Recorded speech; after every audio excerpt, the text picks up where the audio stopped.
It is wise to know what comes first and what to do first. To begin anything in the middle or at the end is to make a muddle of it. The athlete who began by breaking the tape would not receive the prize.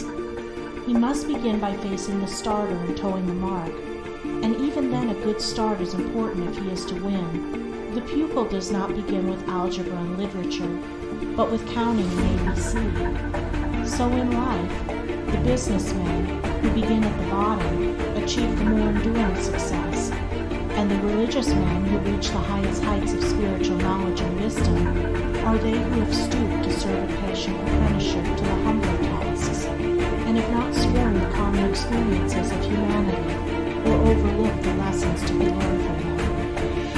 The first things in a sound and therefore in a truly happy and successful life, are right principles. Without right principles to begin with, there will be wrong practices to follow, and a bungled and rushed life to end. All the infinite wide calculations which calculate the commerce and science of life come out of 10 figures. All the hundreds of thousands of books which constitute the literature of the world and perpetuate its thought and genius are built up from the tenses, letters. The greatest astronomer cannot ignore the 10 simple pictures, and the profoundest man of genius cannot dispense with the 26 simple characters. The fundamentals of all things are viewed as singular, yet without them there is no knowledge of engineering.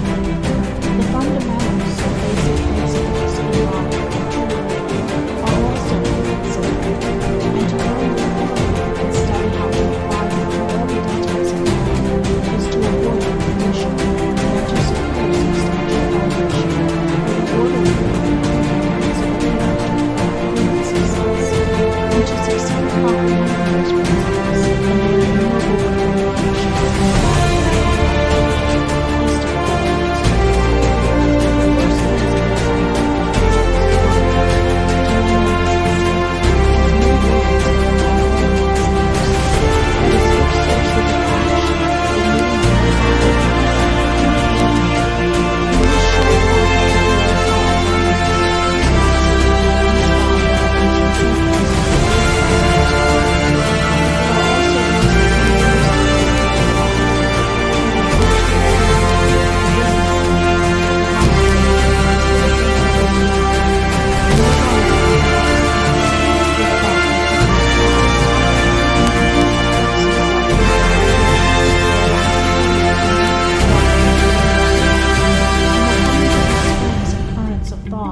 which flow harmoniously toward the regions of enduring success. The first of these principles is duty. A much hackneyed word, I know, but it contains a rare jewel for him who will seek it by assiduous application.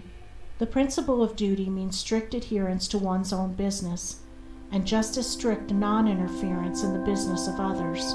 The man who is continually instructing others, gratis, how to manage their affairs, is the one who most mismanages his own. Duty also means undivided attention to the matter in hand, intelligent concentration of the mind on the work to be done. It includes all that is meant by thoroughness, exactness, and efficiency. The details of duties differ with individuals, and each man should know his own duty better than he knows his neighbor's, and better than his neighbor knows his. But although the working details differ, the principle is always the same. Who has mastered the demands of duty? Honesty is the next principle. It means not cheating or overcharging another. It involves the absence of all trickery, lying, and deception by word, look, or gesture. It includes sincerity, the saying what you mean, and the meaning what you say. It scorns cringing policy and shining compliment. It builds up good reputations, and good reputations build up good businesses, and bright joy accompanies well-earned success. Who has scaled the heights of honesty? Economy is the third principle. The conservation of one's financial resources is merely the vestibule leading towards the more spacious chambers of true economy. It means, as well, the husbanding of one's physical vitality and mental resources. It demands the conservation of energy by the avoidance of enervating self-indulgences and sensual habits. holds for its followers strength, endurance, vigilance, and the capacity to achieve. It bestows great power on him who learns it well, who has realized the supreme strength of economy. Liberality follows economy. It is not opposed to it. Only the man of economy can afford to be generous. The spendthrift, whether in money, vitality, or mental energy, wasted so much on his own miserable pleasures as to have none left to bestow upon others. The giving of money is the smallest part of liberality.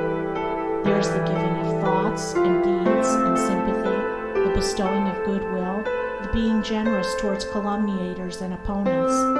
It is a principle that begets a noble, far-reaching influence.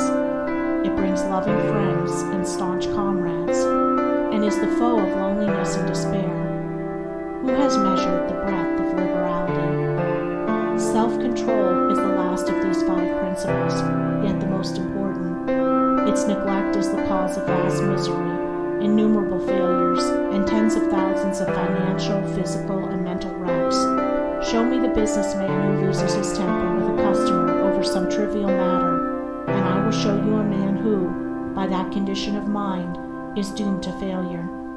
If all men practiced even the initial stages of self-control, anger, with its consuming and destroying fire, would be unknown. The lessons of patience, purity, gentleness, kindness, and steadfastness, which are contained in the principle of self-control, are slowly learned